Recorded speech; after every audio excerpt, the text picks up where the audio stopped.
Funny enough, I actually went to a Catholic school as my undergrad, and I learned more about religions and life and things that I never thought I would ever, learn in a Catholic school, and it opened me up to a whole new outlook on life itself. So I hope college is doing this for you now.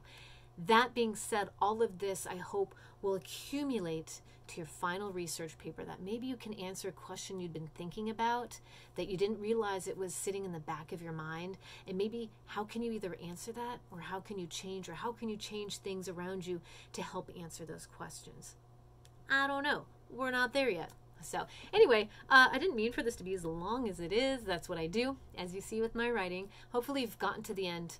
But if you have any questions or concerns, let me know. So far, everything is looking good. You all are doing a great job with all of that.